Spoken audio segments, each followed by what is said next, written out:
नरेंद्र मोदी के साथ अगर 3 बार लगातार उनको पीएमओ में मिनिस्टर बनाया गया है, विज्ञान और प्रौद्योगिकी मंत्री है, स्पेस भी देख रहे हैं, एटॉमिक एनर्जी भी देख रहे हैं, मौसम भी देख रहे हैं और इसके साथ में डीओपीटी भी देख रहे हैं, तो आप समझ सकते हैं कितनी जिम्मेदारियों, कितनी चीज़ें वो साथ में समेटे हुए हैं। और मुझे लगता है कि इन पर तो आपने बहुत चर्चा, उनको बहुत बात करते देखा होगा, लेकिन उनके जीवन से जुड़े कुछ दूसरे पहलुओं पर बात करते हैं, क्योंकि आदमी के अंदर एक आदमी रहता है और वो असली आदमी वही होता है जो किसी के व्यक्तित्व का निर्माण करता है। तो डॉक्टर साहब, मैं जब आपसे मिलने आया तो सच बताऊं, मुझे याद आ गया 2003-04 में मैं अटल जी के घर पे गया था। उन्होंने मुझसे एक सवाल पूछा कि लिखते ही हो या पढ़ते भी हो। तो जब मैंने बताया कौन कौन सी किताबें पढ़ते हैं, तो उन्होंने सिर्फ किताबों की बात की। उसके बाद मुझे आज एक ऐसा अनुभव हो रहा है कि जब से मैं आपके पास अनौपचारिक बातें कर रहा हूँ, तब से किताबों पर, कला पर, निश्चित तौर पर आप सरकार और दूसरी चीज़ों पर आपसे मैंने बहुत चर्चा की है, लेकिन आपकी जो किताबों का कलेक्शन देखा, मैं चाहता हूँ कि शुरुआत उससे करूँ, अगर आपको कोई ऐतराज़ ना हो तो। बिल्कुल।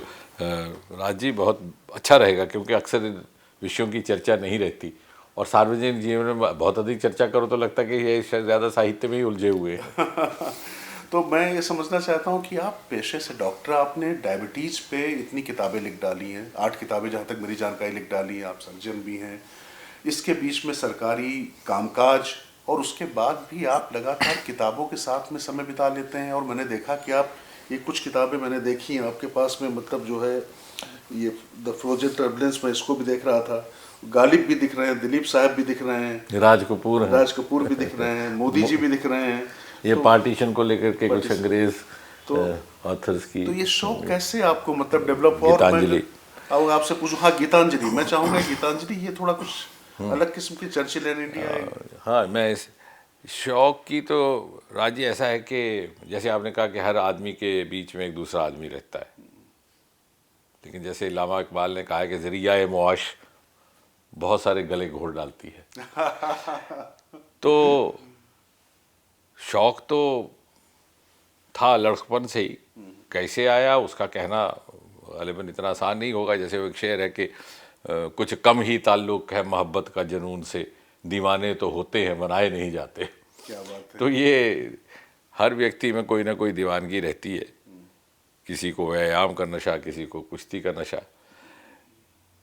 तो दरअसल मैं आपको जानकर के बड़ी हैरत होगी कि औपचारिक तौर पर भाषाओं में मेरा शिक्षण प्रशिक्षण बहुत अधिक नहीं रहा। मैं अंग्रेज़ी और हिंदी ज़बान मैंने 11वीं या 12वीं कक्षा तक ही पढ़ी, क्योंकि उसके बाद तो मेडिकल। उर्दू मैंने पढ़ा नहीं था औपचारिक। हालांकि जिस स्कूल में मेरी तरबियत शुरू हुई वो हाई स्कूल था सरकारी, और वहाँ पर 6ठी जमात तक उर्दू मीडियम था, लेकिन मैंने फिर वो स्कूल छोड़ दिया। लेकिन उसके बाद मैंने हाई स्कूल में आकर अनौपचारिक सीखना शुरू किया, और यहाँ पर उर्दू के बहुत बड़े विद्वान थे प्रोफेसर जगन्नाथ आज़ाद, जो कि अल्लामा इकबाल के अथॉरिटी माने जाते थे। बहुत कम लोगों को ये मालूम है कि जब पाकिस्तान बना बंटवारे के बाद, जो पहला नेशनल एंथम था जो 14 अगस्त 1947 को बनाया गया, वो जगन्नाथ आज़ाद का लिखा हुआ था।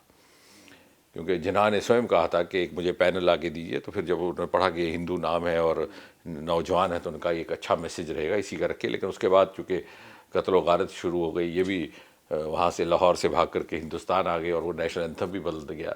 तो मैं उनके पास गया, तो मैंने कहा साहब मुझे उर्दू सीखना है।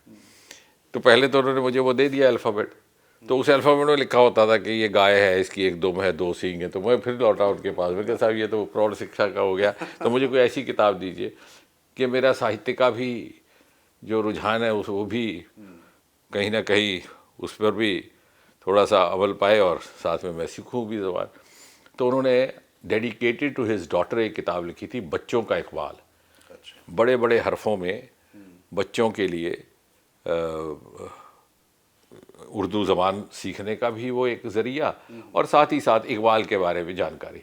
तो वहाँ से फिर मैंने शुरुआत की। फिर मैंने गालिब भी पढ़ा, फिर मैंने फैज़ पढ़ा, साहिर लुधियानवी की जो शुरुआती दौर की 2 मजमूए हैं, एक तलखियाँ, एक परछाइयाँ, जिसकी बाद में फ़िल्मों में भी गीत बने, जो उन्होंने अपने ज़ाती तजुर्बों के आधार पर लिखे थे।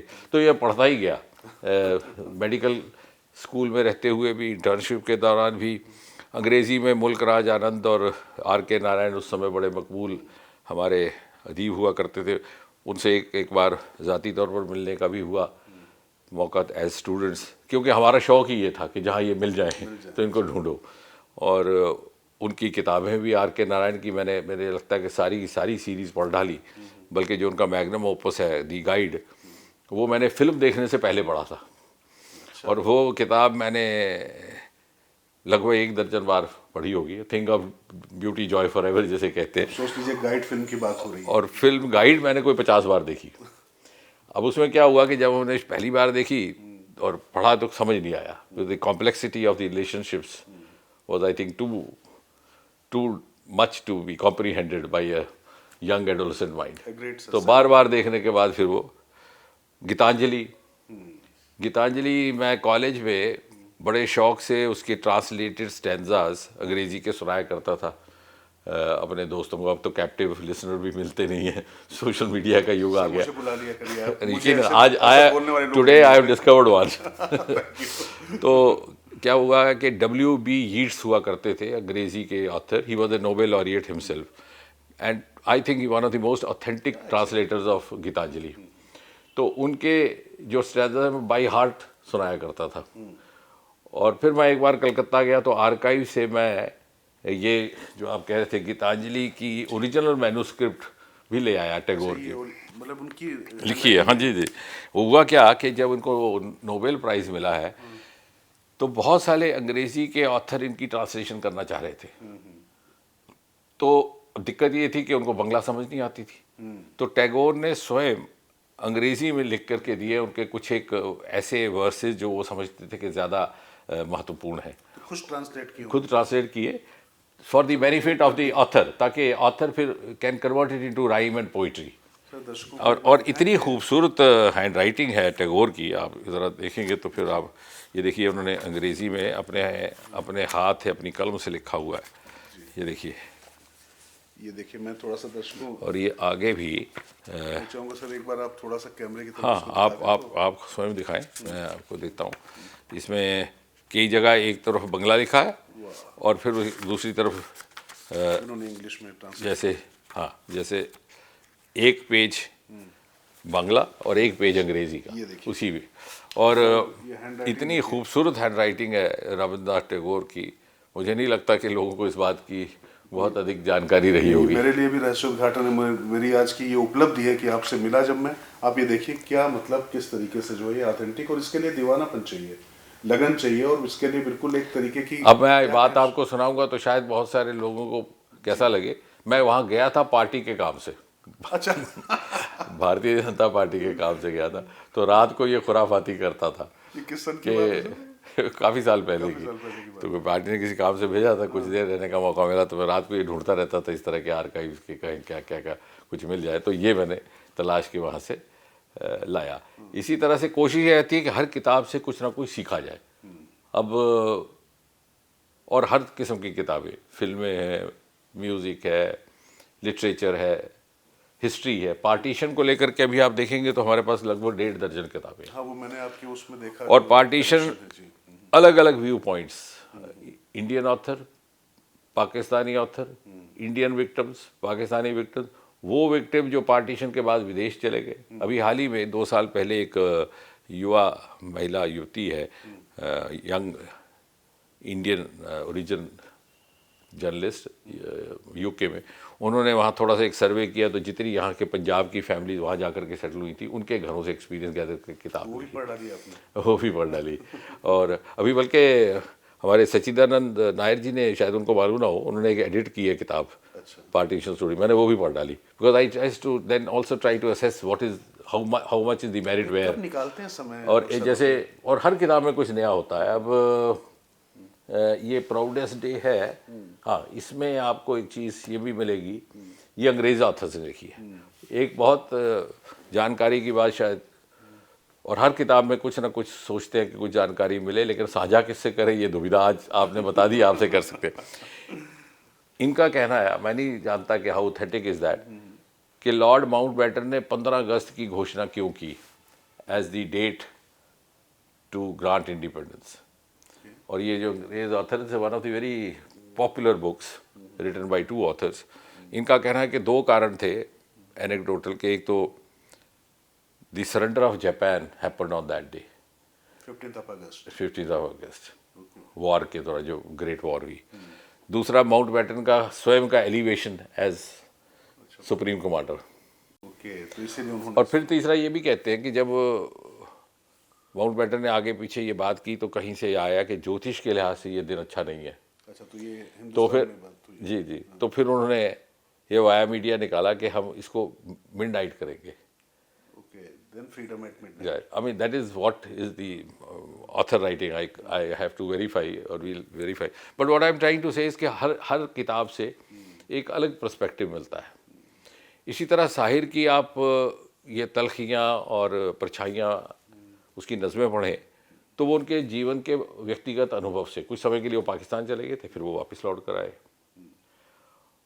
और उस समय उनका भी अनुभव वैसा बहुत ज़्यादा, क्योंकि बंटवारे के समय जो मुस्लिम बहुत सारे ऐसे साहित्यकार थे जो बंटवारे के पक्ष में नहीं थे, और उन्होंने एक प्रोग्रेसिव राइटर्स एसोसिएशन बनाया था जिसमें साहिर भी थे, जिसमें कैफ़ी भी थे, अकबर इलाहाबादी, मोहसिन भोपाली, और बाद में वो थोड़ा सा जब बंटवारा हो गया तो कुछ अरसा बेजार भी रहे। जैसे फैज़ ने वहाँ जा कर के लिखा कि ये दाग दाग उजाला, ये शब्द कुदीदा शहर, वो इंतज़ार था जिसका, ये वो शहर नहीं।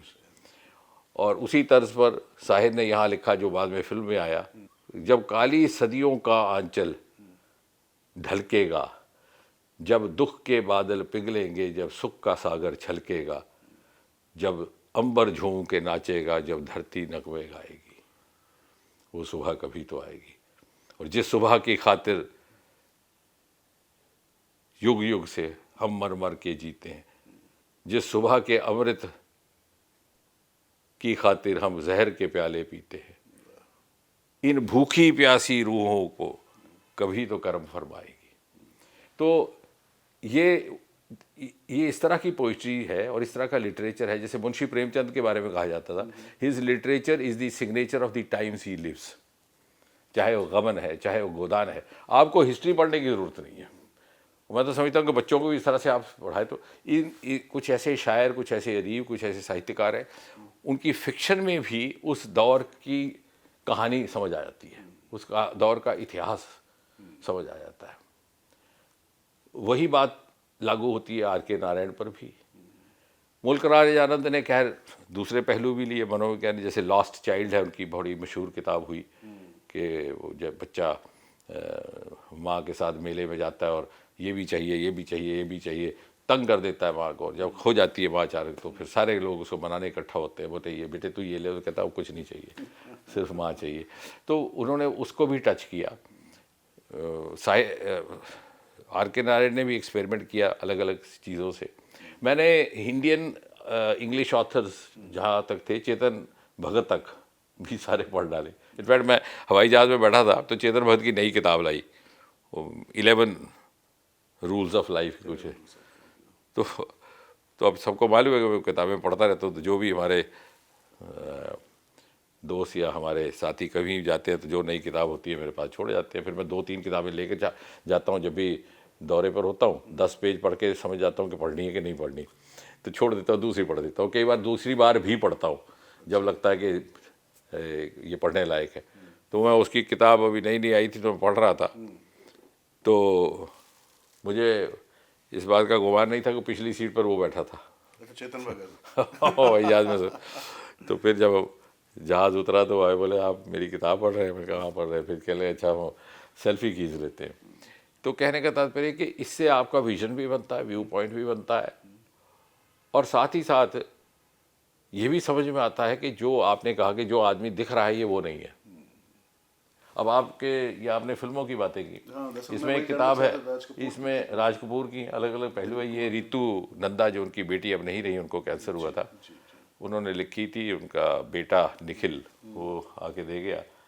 और देवानंद की है रोमांसिंग विद लाइफ, उन्होंने अलग अलग कार्यक्रम किए, कलकत्ता में किया, वहाँ भी। तो उस किताब को पढ़ के आपको लगता है कि how great a thinker he was and also philosopher. In fact as students जब हम आर के नारायण से मिले उसी दिनों जब हम कॉलेज में थे, तो आर के नारायण की ऑटोबायोग्राफी रिलीज़ हुई, माई लाइफ, जिसमें उन्होंने थोड़ा सा सटली रिग्रेट एक्सप्रेस किया कि मैंने कॉपीराइट्स गाइड के क्यों दिए।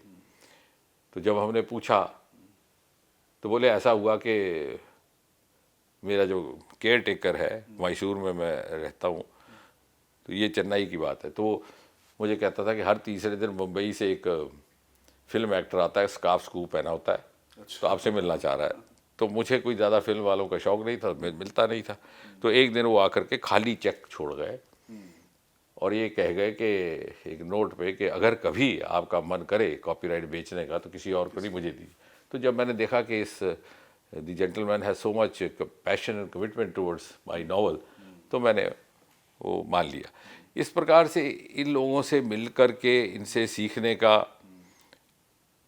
दिलीप साहब जब वो यहाँ पद्म भूषण लेने आए थे तो तब भी हम एज यंगस्टर्स, हमारे में से एक ने पूछा कि साहब don't you regret not having worked with Guru Dutt in Pyaasa, क्योंकि गुरुदत्त बहुत कीन थे कि दिलीप कुमार करे रोल वो शायर विजय का, जो अपने में एक मैग्नम प्यासा rated one of the best ever movies across the world. तो दिलीप साहब ने क्या फलसफाना जवाब दिया, बोले उस जमाने में मैं 3 फिल्में एक साथ कर रहा था और तीनों में ही ट्रेजिक एंड था, ट्रेजिक एंड था। एक गंगा जमुना बताई उन्होंने, एक शायद मुगल आजम बताई, और तीसरी शायद मधुमती, 2-3 फिल्मों के नाम लिए। तो बोले चूंकि मैं इम्प्रोवाइज करता हूँ, अपने आप को रिपीट नहीं करता, तो मुझे ये लगा कि मैं कर नहीं पाऊँगा 4 इस तरह से मुख्तलिफ, जस्टिस नहीं कर पाऊँगा। तो कहने का तात्पर्य ये कि इन लोगों से मिल कर के या उनकी तहरीर, उनकी साहित्य पढ़ करके, चाहे वो पोइट्री है, प्रोज है, ना केवल उनके बारे में जानकारी मिलती है बल्कि उनके माध्यम से कुछ अपने बारे में भी नया खोजने को मिलता है।